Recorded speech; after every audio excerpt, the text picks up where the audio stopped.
Then I This can see conference everybody. will now be recorded. Okay, it's all yours then. Okay, I just got on the other.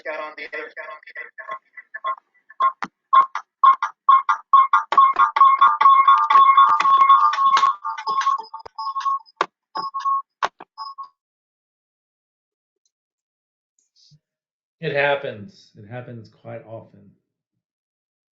David, whenever you're ready, we'll Mayor Tidwell, are y'all ready? We are ready. Okay, David, whenever you're set, we'll go ahead and call the meeting.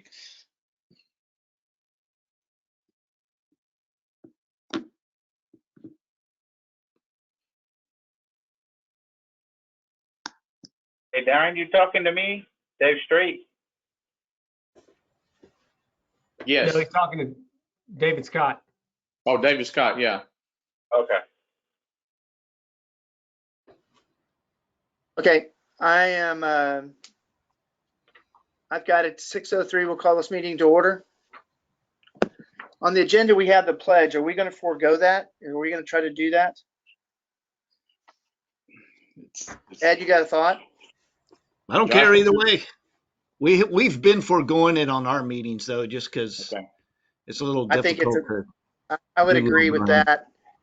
As far as a roll call on my part, I can go ahead and do that. We've got Isaiah Arredondo, got Greg Zielinski, Laura Vincent, Laura Spires, Michael Bridges, and myself. I saw Darren and also Dr. Lofton. You're on there, aren't you?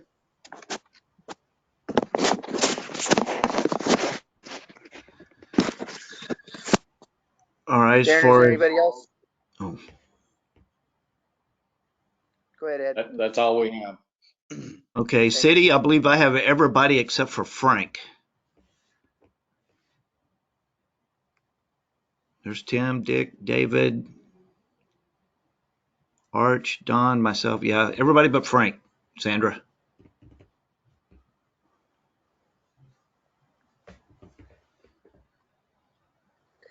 Okay. On our agenda, item 5, the LVISD update. I'm going to turn that over to Darren. Talk about our enrollment, bond information, and other items. Okay, first I want to thank Dave Street for setting this up. Thank Josh for working with us on this, and just really want to thank the city for their support over the last year. You guys have helped us out with the high school parade, the different track meets we've had, cross country meets, and then just helping us whenever things were needed. So I appreciate your support. So a couple of you have actually served on some of our committees, so thank you for that. Our enrollment as of today is 1,617 students. The breakdown: high school has 510 kids, middle school has 434, elementary 429, and then intermediate was 244 as of today. Of course, we're kind of, I guess you could say, out of school, but we're in school, but we're doing it at home. Just a couple of things. This last year we were rated an A district by TEA, which is a very good accomplishment, and certainly have to tip our hats to our teachers and administrators, of course our kids and parents, because it's all a group effort in that. So certainly proud of that. Had a lot of success this year, but talking about the bond, we're starting to see a lot of growth. I'll kind of get in a couple of percentages here in just a second, but starting to see growth, starting to see our programs really grow and expand, which is a good thing. We've had a lot of success over the last couple of years, so kids want to be a part of that success. So got a group of a committee together. I think it was about 25, or I think with the administrators ended up being about 33 members. I think a couple of the city council members were on the committee as well, so thank you for that. But anyway, the planning committee, I think we met 7 or 8 times throughout the fall. we toured all the different facilities, looked at the needs, looked at the good, and the bad, gave them a lot of information about finances, talked about enrollment, talked about program numbers, and we really went through each and every campus in a very detailed system as far as looking at needs and things that need to be repaired and things like that. So the committee came up with a recommendation to the board, brought it to them in January. Board came back in February after a couple of meetings and called for a $52.9 million bond for the May election. But of course, we know with the COVID-19 situation, I think every election probably in the state has been postponed, and so the board about a month ago decided it was probably in the best interest of everybody involved, the safety and actually getting a turnout. This is before really the COVID really got big. We decided to postpone the election to the possible November election. Just a couple of things about the bond. It will be 3 propositions. Proposition A will be it's a very detailed, I'm not going to get into all the specifics, but it will touch every campus at Lago Vista ISD, from elementary all the way up to the high school. We'll be adding different programs. We'll need some facilities added to house those programs. And so we decided to go ahead and make it into 3 propositions. So Proposition A will be to the 4 campuses. Proposition B will be a transportation facility. We're looking right now that would be housed on Travis Drive, right across from the elementary. So that would be, a lot of traffic through there. And so I wanted to make sure the city was aware that that's kind of where the transportation facility would be housed if the bond were to pass. And then the third, or Proposition C, we're really starting to grow. We will be adding a parking lot to the stadium that will house a lot of handicap parking right next to the stadium. As you know, right now, most of the handicap parking is up by the school. So this would help handicap parking, would also allow another entrance into the stadium. It would be just right behind the home stadium in that open field there. That would be an asphalt parking lot, and then we would add bleachers to that. And so, we felt like this was needed. Just a couple of facts. Since 2012, the last 2012 bond election, our enrollment has increased right at 20.6%. And then our enrollment in grades 6 through 12 has increased about 25.3%. And, I see us continue to grow, and, that's a good thing. I think a lot of people have found out about Lago Vista, not only the school, but also the community. And I think, the city and the school have been working together well the last few years. And I think people are starting to find out about Lago Vista. So, that's just a little bit about the bond. Certainly don't want to get into too much detail, but we have postponed the election to November. And then we will go back and address that as we get closer into the summertime. Any questions so far? I've got a couple other things that I'll go over, but any questions right now? Okay, the next thing I want to visit with you about is the COVID-19 situation, which we're all dealing with. A very unfortunate situation, but LVISD is currently providing at-home instruction. I've been doing that now we've been doing some learning supports for about 3 weeks to give us time to plan for at-home instruction. And so our administrative team's done a great job rolling that out. And I think it's, it's as good as we can get. There's a lot of different ways schools are doing this. That they have to find the best fit for them, and I think we've done that. We've given out over probably 220 devices to students that do not have devices to work on. We've also given them hotspots throughout the community that will give them access to be able to work on those devices. And for the ones that don't have internet connection or would rather have a paper packet, those were provided this week, Monday and Tuesday, and we're still getting those passed out. So, it's certainly not the ideal situation, but I think we've got a good plan, and we're going to finish the year strong. Let's see. We are still serving meals. We just got our waiver approved by TDA to be able to serve meals to all students starting on Monday. So if you hear anybody talking about needing meals, if they're enrolled in LVISD, they will be eligible to come by the middle school cafeteria, and we'll be providing meals Monday, Wednesday, and Friday. And basically on Monday we give them two lunches and 2 breakfasts, and then same thing on Wednesday, and then we serve them 1 meal on Friday. So like I said, it's Monday, Wednesday, Friday from 9 to 11. So if you hear of someone needing meals or something, or kids needing meals, please encourage them to come by the cafeteria. All they got to do is we'll be able to identify the kids and give them the lunches and breakfasts. So, I guess the biggest thing going on right now that we've got instruction going, what are we going to do end of year ceremonies and graduations? We are in the process of planning those, hoping to get a little bit more guidance from the state, hoping that the restrictions will be relieved. I don't, foresee that happening. Certainly can hope and pray for that. But if that does not happen, we are making plans to have end of the year awards banquet, prom, and then of course graduation. There's a lot of questions about graduation. As of right now, we're still planning on having some type of graduation on May 22nd.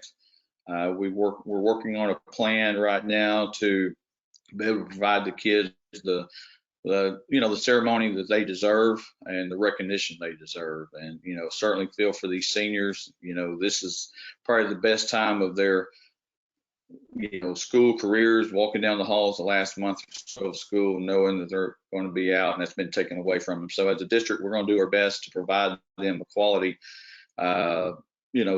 traditional ceremony within the restrictions and the guidelines set by the state. So, visited with Mayor Tidwell and Mr. Ray about some things, kind of get some guidelines on what we can and can't do as far as from Mayor Tidwell.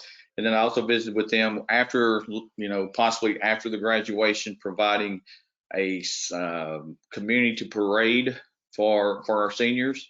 They have been good about, helping us with that, getting some direction. So we're in the process of planning those ceremonies at this point.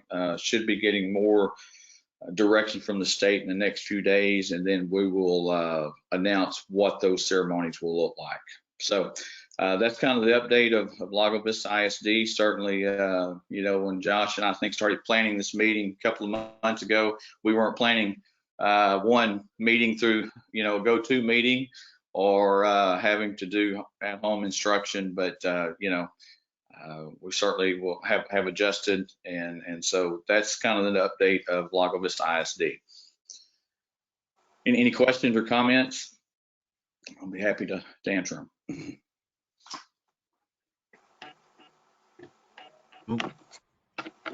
Right, y'all ready for me?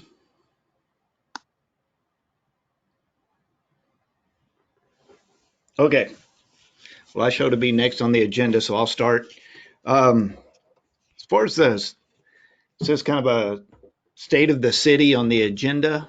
As far as the state of the city goes, from what I can tell, being out walking and visiting neighborhoods, not with, not people, but just going through the neighborhoods and talking on social media and stuff like that, it seems like the morale and the mood of everybody in Lago is still doing pretty well. I know we've been in this lockdown for a month, but spirits seem to be holding up pretty well in Lago Vista.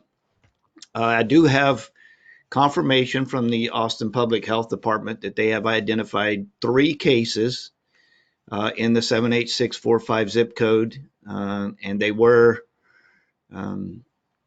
they did have Lago Vista addresses. Of those 3, they were exposed in March. One of them maybe the first week of April. And the last update I got from Austin Public Health is all 3 of these cases are no longer considered to be infectious. So I don't know the outcome. I just know that they're no longer considered infectious. So we've had 3, but now they're gone. So that's good. The website that they have, the dashboard will always show number 3, but currently we don't have anybody being reported as under care right now. Our businesses seem to be doing pretty well, except for obviously our restaurants and some of the things like that. Even our restaurants have been able to adjust and do the home delivery and pickup and stuff like that. So business wise, again, everybody seems to be hanging in there, and spirits are still high. I know everybody's wanting to get back to work. The ones that aren't working, including my wife, she's not working, and some of us want her to get back to work. But everybody seems to be doing pretty well. We have noticed an increase of golf carts on the streets. PD's had to deal a little bit more with golf cart traffic and people taking advantage of that situation. As you're supposed to have a driver's license in order to operate the golf carts. Unless you're actually going to the golf course. So we've had to step up our awareness of kids on golf carts in the neighborhood. But that's just part of Lago Vista, and we're aware of that and we're dealing with it. We've, as far as the city goes, we're still on track with everything. Our municipal complex expansion will be kicking off here before too long. That'll start with the library expansion. So that's still online. The council meeting last week, we awarded the contract to some street repair for Boggy Ford, Thunderbird, and then some of our smaller streets. So whenever that gets all finalized, they'll be kicking that off, and we'll have a lot of road construction going on. I don't know. I'm going to say probably around June time. So we'll see a lot of street construction. And that's really about all I have. I'm going to ask Josh to come in. I know he's got a lot more of details on some of the projects going on and some numbers and stuff. So unless anybody has a question for me, I'll go ahead and bring Josh in at this time. Thanks, Mayor. Appreciate it. I'm going to just hit on a couple of things you didn't hit on. And then to go back to what Mr. Webb was saying about the home instruction, today when I went home to eat my sandwich, I was able to do some poetry interpretation and some geometry. So thank you for getting that out to us. My kids are now dumber for my assistance, but at least we can go to appreciate the education that they're getting when they are in school. Bless their hearts for working with me on that one.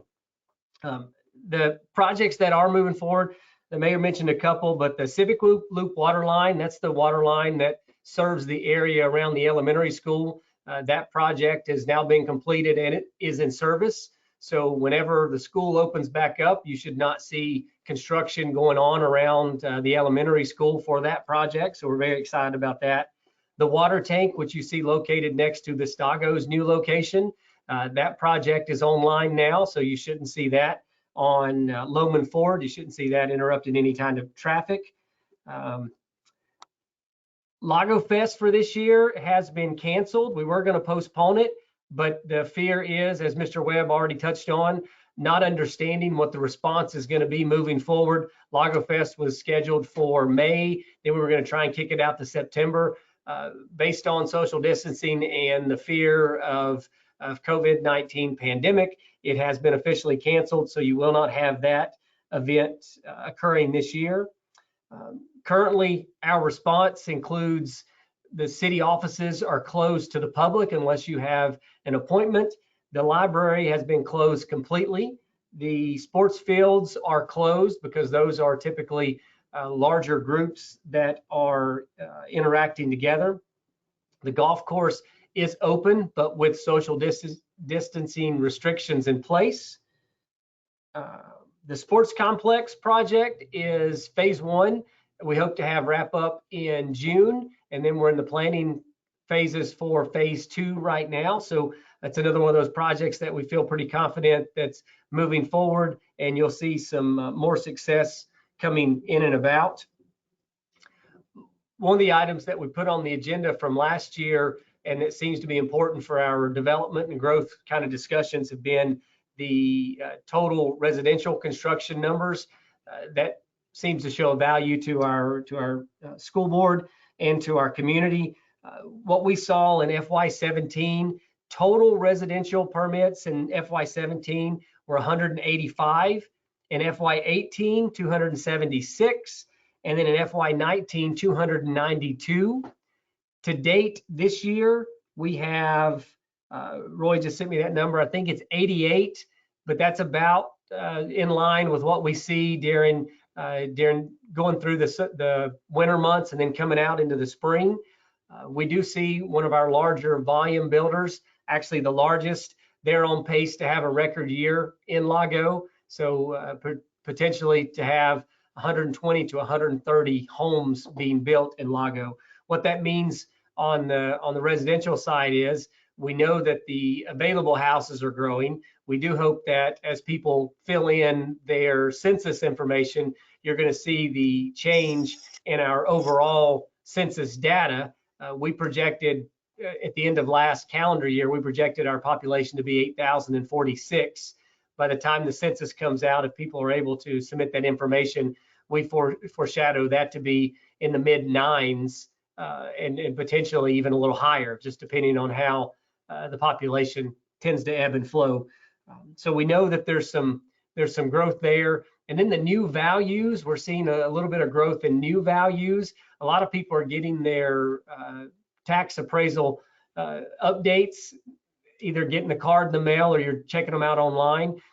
A lot of people will not see an increase in their appraised value this year. Some will, but based on Travis County's update, they're only looking at the new values for the year. And so we'll still see that revenue stream coming into all of our financial plans for next year as we're looking into the next year. So for the ESD and for the city and for the ISD, we think you're still going to see that impact based on this new construction.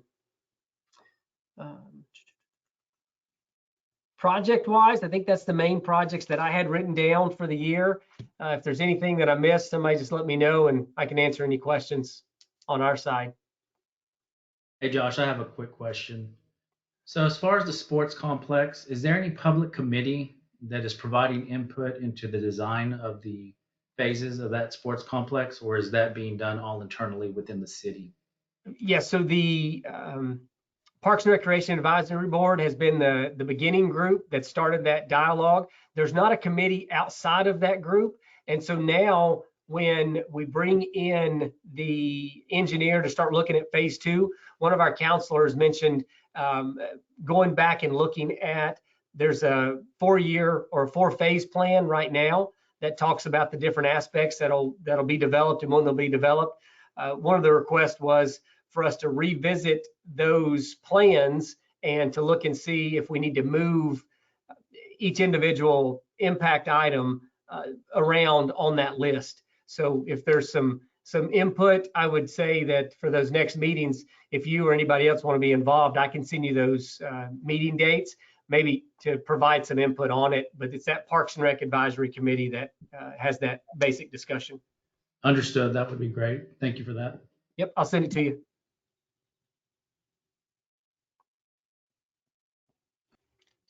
Anybody else have any questions for city? Darren, I know we're looking forward to graduation in any way that we can help y'all. So whatever we come up with, we'll try to make sure it's a memorable graduation for Yeah. the seniors.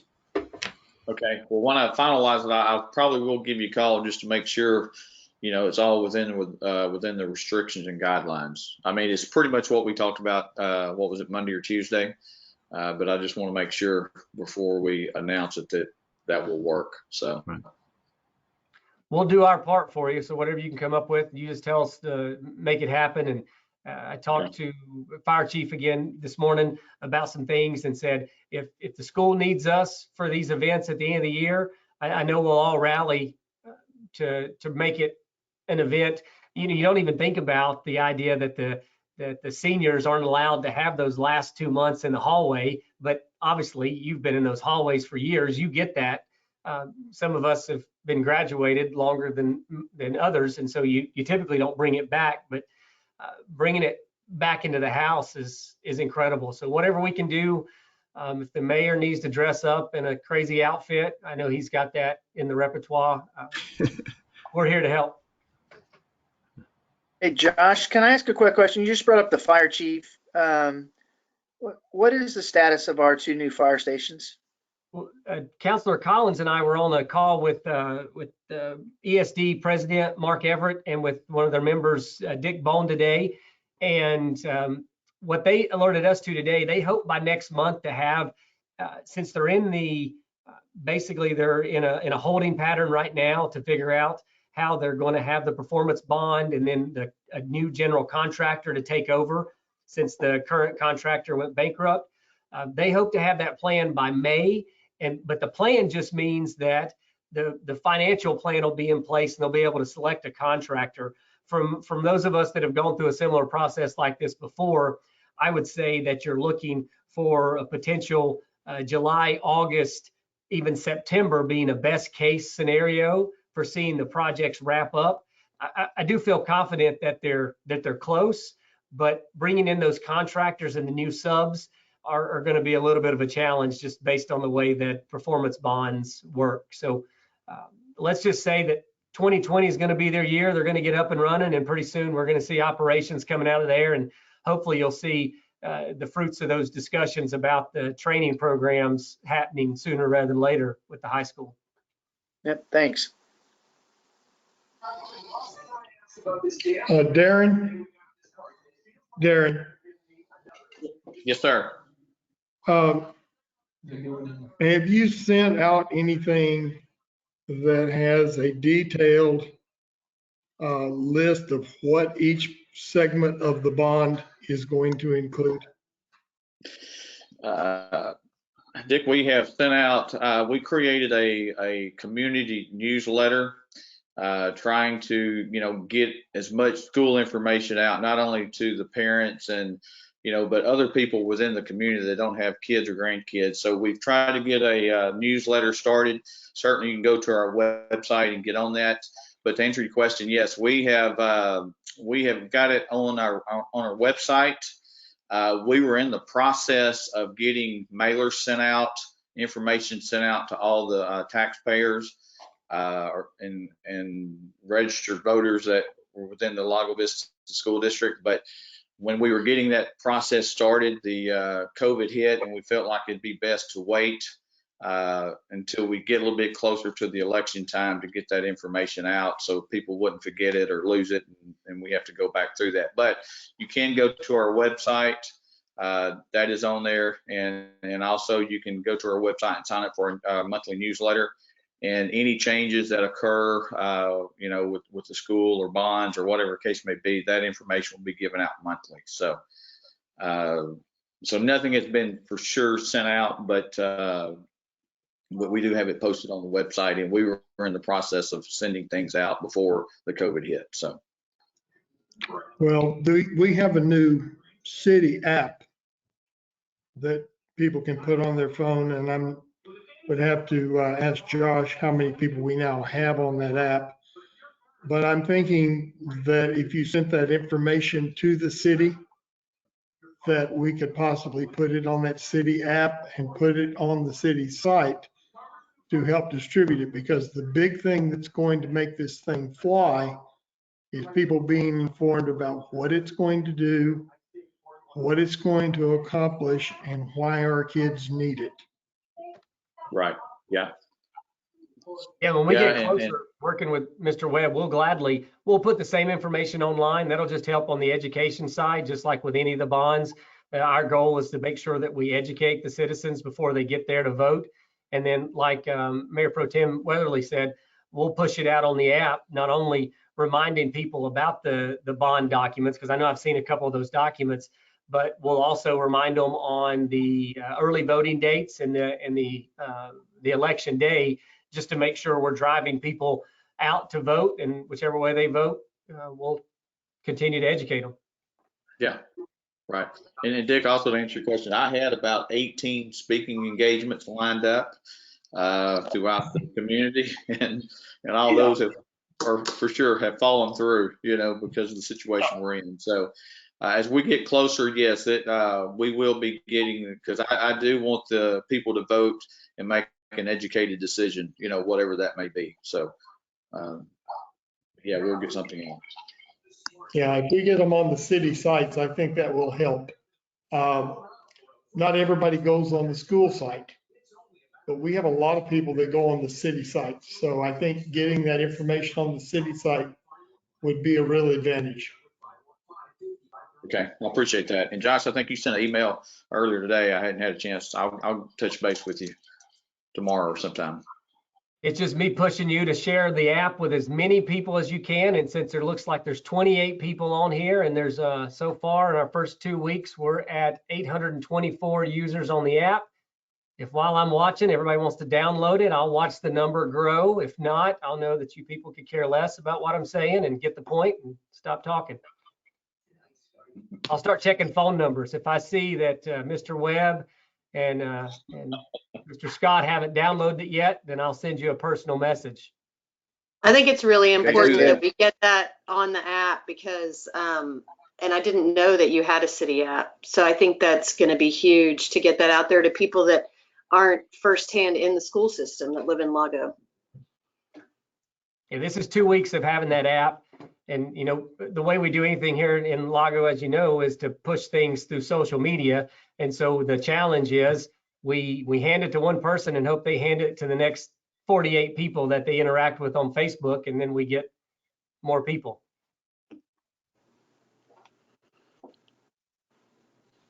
Okay, we'll do our part.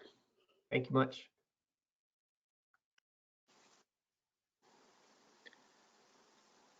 Okay, Darren, you want to address item 7, discussion and possible action on future joint planning committee meetings?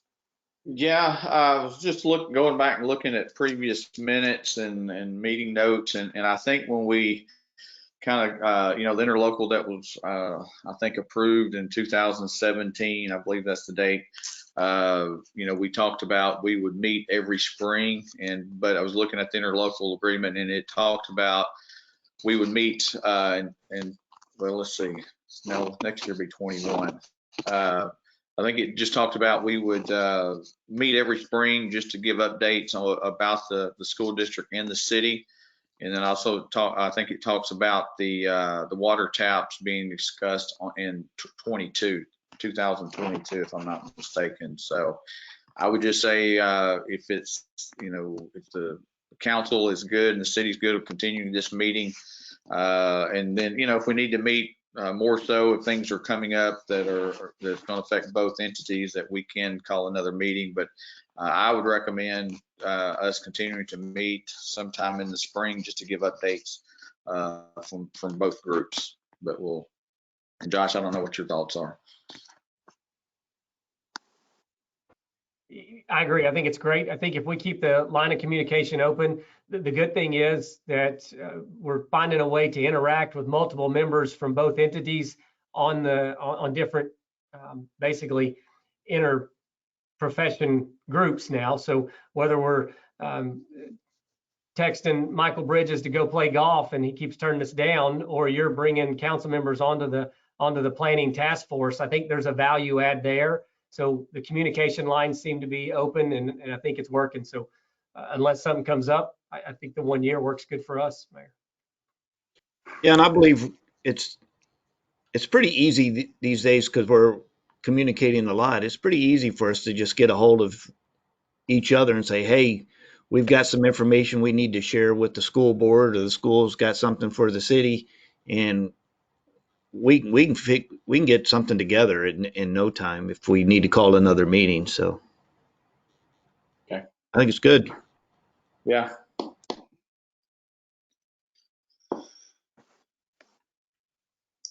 So I guess what we'll do just next spring, Josh and I will get together and start get a planning or a meeting plan for next spring sometime.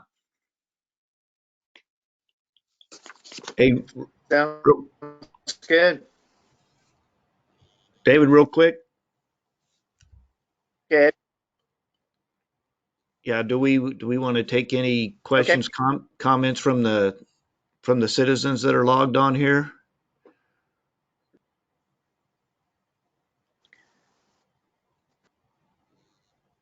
Well, Ed, I mean, I don't, we don't have it on the agenda, but I mean, I'm not that I'm opposed to if somebody wants to share something. I mean, Yeah, I don't know how it does for the school board, but I know for city council meetings, there's a new state law that I have to give everybody the opportunity to speak on the agenda items. So I always open it up to make sure anybody that has a question or something can ask. well, I mean, Ed, we have the same requirement. I mean, the Open Meetings Act was implemented. We have a board policy to address it, but I mean, I know that I think we have one gentleman that might want to comment, but if that's the case, then I think we're fine with that. Yeah, Oh, we can do. voted, he doesn't have anything. He just wanted it on the agenda for the next time. Okay.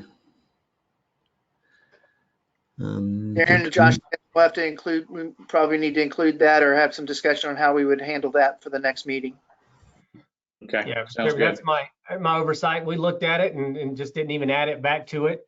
I will tell you, and I was going to mention this when Paul was on earlier, but I did notice that when I drove through the line and picked up the printed material for schools for our kids, that your entire staff that was out there were definitely wearing their mask this week and doing a fantastic job. Paul typically wears looks like a gas mask during the meetings. I'm not sure what happens in his house, but he also got us some of these masks. And I know that Darren was wearing his mask and stood about 12 feet away from my vehicle when he tossed the stuff at me.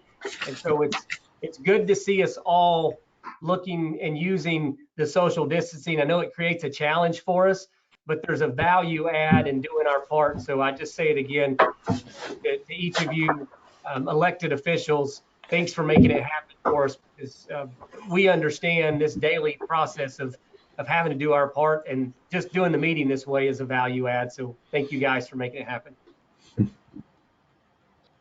Yeah, I just want to thank Mr. Roberts for that generous donation, not only to the school district, but to the city as well. Mr. Roberts, appreciate that. I really do.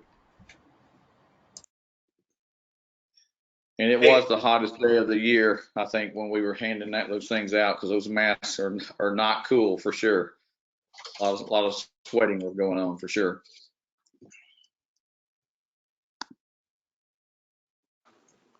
For what it's worth, I don't, I want to go ahead and bring this up, but I think the one thing that the seniors would not like is if when they, went and got their diploma and, did what we're planning to do, if they have to wear masks to, walk across the stage and of course have to take it off for a picture. And I know they're, they're kids and they have expectations, but I think they would be pretty horrified if they had to do that. But whatever we have to do. As long as Thank you Mr. keep, Roberts. Hey, Josh and Ed, it should be fine.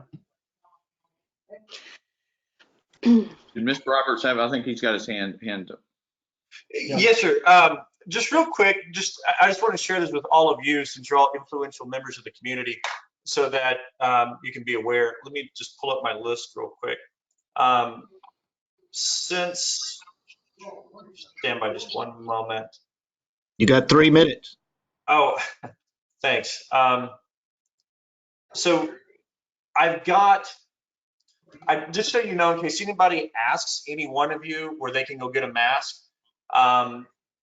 since I did that distribution of the citizenry last weekend, I've since donated 150 masks to Trinity Church, 200 masks to Christ Our Savior Lutheran Church. Grace picked up 300 today. Church on the Hill picked up 200 today. North Lake is supposed to be picking up 300. St. Peter's Episcopal Church, Lakeside Christian Church, Travis Peak Church of Christ. Those latter 3, I've reached out to them, but I haven't yet heard back from them. Some of the local businesses have picked up some masks, but there's a lot of businesses I think that could use them. I've responded to several people, including Lowe's, who inquired about masks, the availability thereof. I asked them how many they needed, but I haven't heard back from any. So if any of you, Josh, you're probably the point man for that, if anybody, but if any of the business owners reach out to you and ask any questions, let them know that I'm happy to help them out. I've also, I actually sold some to some hardware. Tom's got about 1,000 over there right now, and that helped to defray some of my costs. More importantly, though, one thing that I've come across recently is giving these masks out to both business owners and to individuals, is several people pointing out that either they or a member of their household have a compromised immune system. These masks are not sufficient for that. I do, however, have 1,000 KN95 masks that are due, per the tracking number, are due in either tomorrow or the next day. So if you know anybody in our community that has recently had chemotherapy, for example, people who have lung issues, things like that, tell them to reach out to me, put them in touch with me, and I'm happy to give them a few for free, or at least one for everybody in their household, and that way it can help them out a little bit. But anyhow, that's all I wanted to say on the masks. All right. Thank you, Paul. And David, there was a comment from a citizen that says, will there be a full presentation on the bond issue? Perhaps a YouTube video or something before November? Ed, say that again, you cut out. I didn't hear the whole question. Okay, so question by the citizen says, will there be a full presentation on the bond issue, perhaps a YouTube video or another go-to meeting before November? Yes, there will be multiple speaking engagements. We were in the process of developing little 1-minute clips about the different propositions, and we were in the process of getting out 3 community meetings. We're going to be scheduled at different times at different places within the school district. And then, like I said, I had about 15 or 16 speaking engagements with different organizations and clubs within the city. And so those will all be rescheduled as we get closer to the election.